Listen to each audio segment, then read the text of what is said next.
ഇബ്നു മസ്ഊദ് റളിയല്ലാഹു തആല ഉടനെ പറഞ്ഞു അത്രേ, ലാ ഉരീദ്, ഞാൻ ഉദ്ദേശിക്കുന്നില്ല, ഇത് വാങ്ങാൻ ഉദ്ദേശിക്കുന്നില്ല. കാരണം അല്ലമനി റസൂലുള്ളാഹി സ്വല്ലല്ലാഹു അലൈഹി വസല്ലമ, ഹബീബായ റസൂലുള്ളാഹി സ്വല്ലല്ലാഹു അലൈഹി വസല്ലമ തങ്ങൾ എന്നെ പഠിപ്പിച്ചിട്ടുണ്ട്. സൂറത്തുൽ വാഖിയ അല്ലാഹുവിന്റെ റസൂൽ എന്നോട് ഓതാ പറഞ്ഞിട്ടുണ്ട്. ഞാനതെന്നെ പ്രിയപ്പെട്ട പെൺമക്കൾക്ക് പഠിപ്പിച്ചു കൊടുത്തിട്ടുണ്ട്. അതുകൊണ്ട് ഞങ്ങൾക്ക് ദാരിദ്ര്യത്തെ ഭയമില്ല, ഞങ്ങൾക്ക് ദാരിദ്ര്യത്തെ ഭയമില്ല. ഇബ്നു മസ്ഊദ് റളിയല്ലാഹു അൻഹു, ഞങ്ങൾക്ക് വേണ്ട ഇത്. അബൂബക്കർ സിദ്ദീഖ് റളിയല്ലാഹു അൻഹു വഫാത്തായി. അടുത്ത ഖലീഫ ഉമർ ബിൻ ഖത്താബ് റളിയല്ലാഹു അൻഹു. ഇതൊക്കെ ചരിത്രമാണ്, ഇതൊക്കെയല്ലേ പഠിക്കേണ്ടത്. ഉമർ ബിൻ ഖത്താബ് റളിയല്ലാഹു അൻഹു കൊടുത്തു വിട്ടു സ്വർണത്തിന്റെ ഒരു കിഴി, സ്വർണത്തിന്റെ കിഴിയാണ്. ഇതാ ബൈത്തുൽ മാലിൽ നിന്ന്, പൊതു സ്വത്തിൽ നിന്നാണ്, നിങ്ങൾക്ക് ഇതാ ഇതെടുക്കാം. നിങ്ങൾക്ക് ദാരിദ്ര്യ നിർമ്മാർജ്ജനം ചെയ്യാൻ പറ്റും, ഇതിലൂടെ ദാരിദ്ര്യം തുടച്ചു നീട്ടാൻ പറ്റും. നിങ്ങളൊരു മുതിർന്ന സ്വഹാബിയാണ്, ഇതെടുക്കണം. ഇബ്നു മസ്ഊദ് റളിയല്ലാഹു തആല അൻഹു പറഞ്ഞു, ഇല്ല ഇല്ല ഇല്ല ഇല്ല, എനിക്ക് സ്വർണം വേണ്ട, എനിക്ക് നിങ്ങളുടെ പണവും വേണ്ട. കാരണം എന്റെ ഹബീബ് സല്ലല്ലാഹു അലൈഹി വസല്ലമ തങ്ങൾ എന്നെ ഒരു സൂറത്ത് പഠിപ്പിച്ചിട്ടുണ്ട്. ആ സൂറത്തുൽ വാഖിയാണ്. അതെന്റെ പ്രിയപ്പെട്ടതാകുന്ന പെൺമക്കളെ പഠിപ്പിച്ചിട്ടുണ്ട്. അതുകൊണ്ട് ഞങ്ങൾ ദാരിദ്ര്യത്തെ ഭയക്കുന്നില്ല എന്ന് ഇബ്നു മസ്ഊദ് റളിയല്ലാഹു അൻഹു. മൂന്നാം ഖലീഫയാകുന്ന ഉസ്മാൻ ഇബ്നു അഫ്ഫാൻ തങ്ങളുടെ കാലഘട്ടത്തിൽ അദ്ദേഹവും ഇതാ കൊടുത്തു വിടുകയാണ്. ഹബീബായ നബി സല്ലല്ലാഹു അലൈഹി വസല്ലമ തങ്ങളുടെ മരുമകനായ ഉസ്മാൻ ഇബ്നു അഫ്ഫാൻ തങ്ങൾ കൊടുത്തുവിട്ട പൊതി പോലും ബഹുമാനപ്പെട്ട ഇബ്നു മസ്ഊദ് റളിയല്ലാഹു തആല അൻഹു സ്വീകരിച്ചില്ല. അദ്ദേഹം പറയുകയാണ്, എന്റെ പ്രിയപ്പെട്ടതാകുന്ന മക്കൾക്കും ഞാനിതാ സൂറത്തുൽ വാഖിയ പഠിപ്പിച്ചിട്ടുണ്ട്. അതുകൊണ്ട് ദാരിദ്ര്യത്തെ ഞങ്ങൾ ഭയക്കുന്നില്ല. ചരിത്രത്തിൽ കാണാം, ഉസ്മാൻ ഇബ്നു അഫ്ഫാൻ തങ്ങളുടെ കാലഘട്ടത്തിൽ മരണപ്പെട്ടു പോയ ഇബ്നു മസ്ഊദ് റളിയല്ലാഹു അൻഹുവിന്റെ കുടുംബത്തിന് പിന്നീട് ഒരിക്കൽ പോലും ഒരാളുടെ മുന്നാകെ അവർ കൈ നീട്ടേണ്ട ആവശ്യം വന്നിട്ടില്ല. പെൺമക്കൾ അധികരിച്ചതാകുന്ന സഹോദരങ്ങൾ, ഈ വിനീതന്റെ ശബ്ദം കേൾക്കുന്നുണ്ടെങ്കിൽ പരിശുദ്ധമായ ഖുർആനിലെ സൂറത്തുൽ വാഖിയ നിത്യമാക്കണേ. ഹബീബായ റസൂലുള്ളാഹി സ്വല്ലല്ലാഹു അലൈഹി വസല്ലമ തങ്ങൾ അത് ഓതാൻ വേണ്ടി കൽപ്പിച്ചതും സ്ത്രീകളോടാണ്. അല്ലിമൂഹുന്ന സൂറത്തുൽ വാഖിയ. നിങ്ങളുടെ പ്രിയപ്പെട്ട പെൺമക്കൾക്ക്, നിങ്ങളുടെ പ്രിയപ്പെട്ടതാകുന്ന സ്ത്രീ വിഭാഗത്തിന് സൂറത്തുൽ വാഖിയ പഠിപ്പിക്കണേ എന്ന് ഹബീബായ റസൂലുള്ളാഹി. മക്കള് വിശുദ്ധമായ ഖുർആൻ വീട്ടിലോതട്ടെ, ആ വീട്ടിലെ ദാരിദ്ര്യം മാറട്ടെ. വാപ്പ പ്രവാസ ലോകത്താണ്, അറബിയുടെ ചാട്ടവാറടി കൊണ്ട് മരുഭൂമിയിൽ പൊരുവയലത്ത് തന്റെ മക്കൾക്ക് വേണ്ടി, ഭാര്യയ്ക്ക് വേണ്ടി, കുടുംബത്തിന് വേണ്ടി അന്നം തേടിക്കൊണ്ട് പുറപ്പെട്ട പ്രിയപ്പെട്ട ഒപ്പ, അദ്ദേഹം പ്രവാസ ലോകത്ത് കഷ്ടപ്പെടുമ്പോ മകളിതാ ഖുർആൻ ഓതുകയാണ്. അള്ളാഹു അതിന്റെ കാരണമായി, ഭാര്യയുടെ ഖുർആൻ ഓതലിന്റെ കാരണമായി, പെൺമക്കളുടെയും ആൺമക്കളുടെയും ഖുർആനോത്തിന്റെ കാരണമായി വാപ്പയുടെ ജീവിതത്തിൽ ഇതാ സന്തോഷം നൽകുകയാണ്. വീട്ടിലെ മക്കള് ഖുർആൻ ഓതണം, അപ്പോഴേ വാപ്പയുടെ ജീവിതത്തിലും കച്ചവടത്തിലും ബർക്കത്തുണ്ടാവും. അല്ല, മക്കൾക്ക് ഫോൺ വിളിക്കുമ്പോ മുതൽ കാർ വേണോ മോനെ, കാർ എന്നാ പിടിച്ചോ, എന്ത് വേണമെങ്കിലും ഇട്ട് കൊടുക്കാം. ഫോൺ വേണോ, S3 മതിയോ, അതെ S4 വേണം, 5S മതി, ഓക്കെ എന്നാ പിടിച്ചോ, ആ കൊടുക്ക, വേഗം തന്നെ അയച്ചു. എല്ലാം വേണ്ടതൊക്കെ മക്കൾക്ക് കൃത്യമായിട്ട് എല്ലാം കൊടുക്കുക വാപ്പ. മക്കള് വീട്ടിലിരുന്ന് നല്ല രസം, കൊള്ളാവല്ലോ, ജിമിക്ക് കമ്മൽ, കൊള്ളാം. അല്ലാഹു നമ്മളെ കാത്ത് രക്ഷിക്കട്ടെ. ഇതല്ലേ പരിപാടി. പിന്നെ എങ്ങനെ ശരിയാകും? പിന്നെ ഉസ്താദേ എനിക്ക് 100 കോഴിമുട്ട ഞാൻ തരാം നേർച്ചയിലേക്ക്, ദ്വാരക്കെന്ന് പറഞ്ഞിട്ട് എന്താ കാര്യം? ഫായിദയില്ല. മക്കളെ മൊബൈൽ കയ്യിലിരിക്കുന്ന മൊബൈലും കൊണ്ട് തിരിച്ചു വന്നു കിട്ടേമ്പോ. ചില മക്കൾ വാപ്പ വാങ്ങിച്ചു കൊടുത്തൊന്നുമല്ല, കുട്ടികളുടെ കയ്യിൽ എങ്ങനെ മൊബൈൽ എത്തിയെന്ന് വാപ്പാക്ക് പോലും അറിയാൻ വരാം. കൂടിയ മൊബൈലൊക്കെ മക്കൾ ഉപയോഗിക്കുന്നതുകൊണ്ട് വാപ്പാക്ക് വലിയ സന്തോഷമാണ്. എൻ്റെ മോൻ്റെ ഇരിക്കുന്നുണ്ടോ വലിയ മൊബൈലാണ്.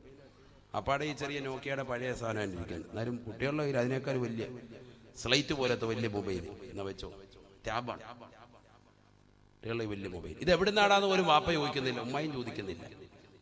എവിടുന്നാണ് ഇത്? ആരെങ്കിലും പോക്കറ്റടിച്ച് കിട്ടിയ കാശ് കൊണ്ട് മക്കൾ വാങ്ങിച്ചാണോ? അതൊന്നും. കുട്ടികളുടെ വഴിവിട്ട ജീവിതത്തിന് ഉപയുക്തമാകുന്ന സാമ്പത്തിക സ്രോതസ് എവിടുന്നാണ് വരുന്നതെന്ന് തിരക്കാത്ത കാലഘട്ടമാണിത്. ശരിയല്ലേ? കുട്ടികൾ ഇട്ടിരുന്ന ഡ്രസ്സ് ഇത് എവിടുന്നാണ്? നിനക്ക് ഈ പാൻറ് എവിടെ നിന്ന് കിട്ടിയാടാ? എവിടെ നിനക്ക് ഈ ടീഷർട്ട്? ആ പൈമാൻ ചോദിക്കുവോ? ഒരു യോതിരുമില്ല. എവിടുന്നെങ്കിലുമൊക്കെ ആയിക്കോട്ടെ, ആ ചിന്താഗതി പാടില്ല. നമ്മൾ വാങ്ങിച്ചു കൊടുക്കാത്തതാകുന്ന ഒരു നയാ പൈസക്കുള്ള സാധനവും നമ്മുടെ കുട്ടികൾ ഇടണ്ട. മറ്റൊരാളുടെ വസ്ത്രം എന്തെങ്കിലും ആയിക്കോട്ടെ, ഹലാലല്ലാത്ത ഒന്നും ഇടാൻ പാടില്ല. വളരെ ശ്രദ്ധിക്കണം. കാരണം എന്താ? ഹദീസില്ലേ قال رسول الله صلى الله عليه وسلم ما نبت من الحرام فالنار أولى به. ഹറാമിലെ ഊട്ടപ്പെട്ടതാകുന്ന ശരീരങ്ങൾ തീർച്ചയായും നരകവുമായി ഏറ്റവും ബന്ധപ്പെട്ടതാണെന്ന് ഹബീബായ റസൂലുള്ളാഹി സല്ലല്ലാഹു അലൈഹി വസല്ലം. മക്കൾ എവിടെയെങ്കിലും പോയിട്ട് കുഴിമന്തിയൊക്കെ അടിച്ചിട്ട് വരിക റാഹത്തായിട്ട്. എവിടുന്നാണ് അത്? അപ്പാക്കും ഉമ്മാക്കൊന്നും അറിയണ്ട. വൈകിട്ട് ഞങ്ങൾ കഴിച്ചു കേട്ടോ, വയറ് ഫില്ലായി. എന്നാ ശരി മോനെ, അസ്സലാമു അലൈക്കും, പോയി കിടന്ന് ഉറങ്ങിക്കോളെ. പറ്റൂല. നീ എവിടെ നിന്ന് ആരം കഴിച്ചു? അത് ഇന്ന കടയിൽ നിന്ന്. എന്താ അവിടെ പോകാൻ കാരണം? നിനക്ക് എവിടെ നിന്ന് പൈസ കിട്ടിയത്? ചോദിക്കണം, വാപ്പായ്മ ചോദിക്കണം. ചോദിച്ചേ പറ്റൂ. ഈ കാലഘട്ടം അങ്ങനെയാണ്, വഴിവിട്ട കാലഘട്ടമാണ്. മോശപ്പെട്ട രീതിയിൽ നിന്നാണോ ഇവർക്ക് ഈ പണം കിട്ടിയത്? അതറിയാൻ വേണ്ടിയാണ് വാപ്പ ചോദിക്കണം. അതിന് ഉമ്മാക്ക് ചോദിക്കാൻ അധികാരമുണ്ട്. അവർ ചോദിച്ചേ പറ്റൂ. നമ്മുടെ മക്കളെ തർബീയത്ത് തന്നെ അങ്ങനെ, അത് ചെറുപ്പം മുതലേ ശ്രദ്ധിക്കണം. പ്രവാസികളാകുന്ന സഹോദരങ്ങൾ ഒരുപക്ഷെ പരിപൂർണ്ണ ശ്രദ്ധ ഉപ്പക്ക് കൊടുക്കാൻ കഴിയില്ല. അപ്പോൾ ഉമ്മ അവിടെ ഒന്ന് ഹൈജാക്ക് ചെയ്ത് അവരുടെ കുട്ടികളുടെ മുന്നിൽ ഒരു വാപ്പയുടെ റോൾ ഉമ്മ എടുക്കണം, അല്ലെങ്കിൽ സ്വന്തം എളാപ്പയെ ഏൽപ്പിക്കണം. അവന്റെ തർബീയത്ത് മറ്റൊരാളിൽ, അഥവാ ഒന്നില്ലെങ്കിൽ മൂത്താപ്പയിൽ അല്ലെങ്കിൽ എളാപ്പയിൽ ആരെങ്കിലും ഒരാളിൽ വാപ്പ തന്നെ ഏൽപ്പിച്ചു കൊടുക്കണം. മക്കളെ തർബീയത്ത് ചെയ്യണം കറക്റ്റായിട്ട്, അല്ലെങ്കിൽ വലിയ വിഷയമാണ്. കാലഘട്ടം വളരെ മോശമാണ്. ബഹുമാനപ്പെട്ട ഉമർ ബിൻ ഖത്താബ് റളിയല്ലാഹു അൻഹുവിന്റെ കാലഘട്ടത്തിൽ അദ്ദേഹം അതാ ബൈത്തുൽ മാൽ വാങ്ങിക്കൊണ്ടുവരുന്ന റേഷൻ വാങ്ങിക്കൊണ്ട് ആളുകൾ ഇങ്ങനെ പോവാണ്. അപ്പോൾ ആ കൂട്ടത്തിൽ അരി കൊടുത്തു, ഗോതമ്പ് കൊടുത്തു. അത് കഴിഞ്ഞ് ഇങ്ങനെ എണ്ണപ്പാത്രം ഇങ്ങനെ മാറ്റി വെച്ചു. എണ്ണയുടെ വലിയൊരു വീപ്പ. ആ എണ്ണയുടെ വീപ്പയിൽ നിന്ന് എണ്ണ ഇങ്ങനെ ഓരോരുത്തർക്ക് ഇങ്ങനെ തൂക്കി കൊടുക്കുക. ഓരോരുത്തരൊരു പാത്രം കൊണ്ടുവരും, അളവുണ്ട്, അതിലിങ്ങനെ കൊടുക്കുകയാണ്, കയ്യിൽ ഇങ്ങനെ കൊടുക്കുക. കൊടുത്ത ഓരോ ജാറ് തീരുമ്പോഴത്തേക്ക് അതിങ്ങനെ മാറ്റി വെക്കുമ്പോൾ ഉമർ റളിയല്ലാഹു അൻഹു നോക്കുമ്പോൾ അവിടെ ഒരു പയ്യനിരിപ്പുണ്ട്. അവനിങ്ങനെ ആ ജാറിന് സുള്ള് വടിച്ചു വെച്ചിരിക്കുക. എന്നാലും ജാറ് നമ്മൾ വെളിച്ചെണ്ണ പാത്രം വടിച്ചാലും പാക്കറ്റ് വടിച്ചാലും ഇതിന്റെ ലാസ്റ്റ് അതിന് അല്പം ഉണ്ടാവും, സ്വല്പം ഉണ്ടാവുള്ളൂ, കുറച്ചും ഉണ്ടാവും. അത് ഈ ചക്കൻ എന്ത് ചെയ്യാണ്? ഇവനിങ്ങനെ കൈയിട്ടിട്ട്, കുണ്ടൻ അതിനകത്ത് കൈയിട്ടിട്ട് ഇവനിങ്ങനെ പതുക്കെ തലയിൽ ഇങ്ങനെ തേക്കുക, മുടിയിലൊക്കെ. അല്ല സൽമാൻ ഖാൻ ഷോ കാണിക്കുക, ഇങ്ങനെ മുടിയിലെല്ലാം തേച്ച് വെച്ച് നല്ല റാഹത്ത്. മുടിയിലെല്ലാം ഇട്ട് ഇതിങ്ങനെ തേക്കുക. മുടി മൊത്തം എന്താക്കി? എണ്ണയാക്കി. ഉമർ റളിയല്ലാഹു അൻഹു ഇങ്ങനെ നോക്കിയപ്പോൾ മുടിയെല്ലാം നല്ല എണ്ണയിട്ട് നല്ല റാഹത്ത്. ഉമർ റളിയല്ലാഹു അൻഹു അവനെ വിളിച്ചിട്ട് പറഞ്ഞു, ഒരു ഉസ്താനെയും വിളിച്ചു, മുടി വെട്ടുന്ന ആളെയും വിളിച്ചു. ഉസ്താനെന്തായാലും ഇവിടെ പറയും ഹല്ലാക്ക് അല്ലേ, മുടി വെട്ടുന്ന ഒരാളെ വിളിച്ചിട്ട് പറഞ്ഞു, ഇതാ ഇവന്റെ മുടി മൊത്തം അങ്ങ് പഠിച്ചേ. കാരണം ഇവന്റെ മുടിക്ക് എന്താണ്? ബൈത്തുൽ മാലിലെ എണ്ണയോട് വലിയ പ്രേമമാണ്, ഇഷ്ടമാണ്. അതുകൊണ്ട് ഇവന്റെ മുടി ഇങ്ങ് പഠിച്ചെടുത്തേക്കാൻ പറഞ്ഞു. ആര്? സയ്യിദുനാ ഉമർ ബിൻ ഖത്താബ്. അപ്പൊ പലർക്കും ഒരു അമർഷം ഉണ്ടായി. അവിടെ ഉള്ളവരൊക്കെ ചിലരിങ്ങനെ പിറുപിറുത്തു, എന്നാലും കുട്ടിയെ മൊട്ടയടിപ്പിക്കണ്ടായിരുന്നു, അല്ല തലയിലെ എണ്ണ കഴി വിട്ടാൽ മതിയായിരുന്നല്ലോ, മൊട്ടയടിപ്പിച്ചത് അത്ര. ഉമർ റളിയല്ലാഹു അൻഹു പറഞ്ഞു, ഈ കുട്ടിയെ നാളെ നരകത്തിൽ എറിയപ്പെടുന്നതാണോ ഇഷ്ടം, അതല്ല അവന്റെ മുടി ഇപ്പൊ തൽക്കാലം ഒന്ന് വടിച്ചെടുത്തതാണോ പ്രശ്നം? കാരണം ഈ മുടി ഇപ്പോൾ വടിച്ചെടുത്ത് നാളെ മുടി 4 മുതൽ കിടക്കും, 2 ആഴ്ച കഴിയുമ്പോൾ പഴയ പോലെ മുടിയാവും. പക്ഷെ ഇവരെ ഇതോടുകൂടി ചിലപ്പോൾ നരകത്തിലേക്ക് അവന്റെ ശരീരം മൊത്തം ഇടാൻ നിബന്ധനമാണ്. അവൻ നരകത്തിലേക്ക് പോകാതിരിക്കാനാണ് അവന്റെ മുടി മൊത്തത്തിൽ ഞാൻ മുണ്ടനം ചെയ്തത് എന്ന് സയ്യിദുനാ ഉമർ ബിൻ ഖത്താബ്. ഹലാല് ശ്രദ്ധിക്കണം നമ്മള്. ഇത് തലയിൽ തേച്ചത്. നമ്മുടെ മക്കൾ അവിടെ ഇവിടെ പോയി കുഴിമന്തി അടിക്കുക റാഹത്തായിട്ട്, ഇതെല്ലാം ഉള്ളിക്ക് പോവുക. ഇങ്ങോട്ടാ പോകുന്നത്? മറ്റേത് തലയെ തേച്ച ഒരു എണ്ണയുടെ കഥ ഈ പറയുന്നത്, മുട്ടയടിച്ച് വിട്ടത്. മറ്റേ ഉള്ളിലോട്ട് പോകുന്നതിന്റെ ഹിസാബ് അല്ലാഹു നമ്മളെ കാത്തിരക്ഷിക്കട്ടെ. അല്ലാഹു കാത്തിരക്ഷിക്കട്ടെ. ഹബീബായ റസൂലുള്ളാഹി സ്വല്ലല്ലാഹു അലൈഹി വസല്ലമ തങ്ങൾ അതുകൊണ്ട് ഓർമ്മപ്പെടുത്തുകയാണ്, നിന്റെ ശരീരത്തിന്റെ ആരോഗ്യത്തെ നീ ശ്രദ്ധിക്കണേ. ഈ ആരോഗ്യ സമയത്തുള്ളതാകുന്ന അമലുകളെ നീ ശ്രദ്ധിക്കണേ. അല്ലാഹു നിനക്ക് എത്രയെത്രതാകുന്ന അനുഗ്രഹങ്ങളാണ് നൽകിയത്.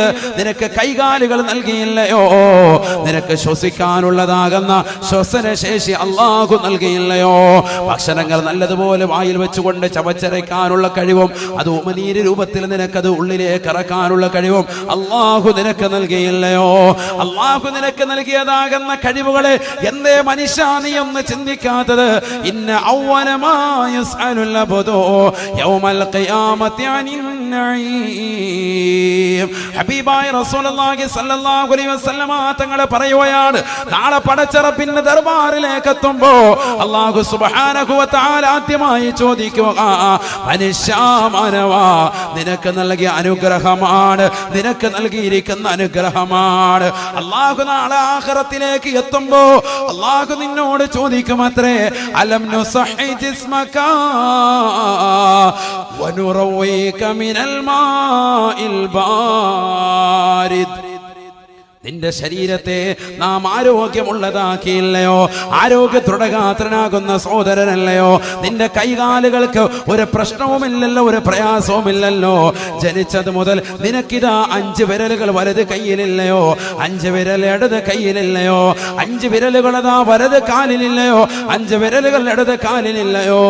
നിനക്കിതാ സാധാരണ ഒരു മനുഷ്യന്റെ രൂപഭാവങ്ങൾ അല്ലാഹു നിനക്ക് സമ്മാനിച്ചില്ലയോ? തബാറകല്ലാഹ് അഹ്സനുൽ ഖാലിഖീൻ. സൃഷ്ടികൾ വെച്ച് ഏറ്റവും അത്യുത്തമനായി മനുഷ്യ നിന്നെ നാം പടച്ചില്ലയോ? പരിശുദ്ധ റസൂലുള്ളാഹി സ്വല്ലല്ലാഹു അലൈഹി വസല്ലമ തങ്ങൾ തന്റെ പ്രിയപ്പെട്ട അനുയായികളോട് ഓർമ്മപ്പെടുത്തുകയാണ്, നാളെ ആഖിറത്തിലേക്ക് എത്തുമ്പോ, അല്ലാഹുവിന്റെ കോടതിയിലെത്തുമ്പോ അല്ലാഹു സുബ്ഹാനഹു വ തആല ഈ അനുഗ്രഹങ്ങളെ പറ്റി ചോദിക്കുമെന്ന് ഹബീബായ റസൂലുള്ളാഹി. ഈ ദുനിയാവിൽ കള്ളു കുടിച്ചുകൊണ്ടും വ്യഭിചരിച്ചുകൊണ്ടും പലിശ തിന്നുകൊണ്ടും ഹറാമ് ഭുജിച്ചുകൊണ്ടും നടന്ന മനുഷ്യ, അവസാനമായിട്ട് ഈ ലോകത്ത് നിന്ന് നീ വിട പറയുമ്പോ നിന്റെ ആത്മാവ് തൊണ്ടക്കുഴിയിലേക്ക് എത്തി നിൽക്കുമ്പോ ഇതാ നിന്നോട് ചോദിക്കുകയാണ്, യബ്ന ആദം, ആദമിന്റെ പൊന്നുമോനെ, പൊന്നുമോളെ, ഐന ബദനുകൽ ഖവീ വമാ അദഅഫഹുൽ നീ നല്ല ആരോഗ്യമുള്ള ശരീരമായിരുന്നല്ലോ, ആരോഗ്യമുള്ള ചെറുപ്പക്കാരനായിരുന്നല്ലോ, ആരോഗ്യമുള്ളതായ യുവതിയായിരുന്നല്ലോ. എന്ത് പറ്റിയടാ, എന്ത് പറ്റിയടാ? നിന്റെ ശരീരത്തെ ഇന്ന് ബലഹീനപ്പെടുത്തിയതെന്താ?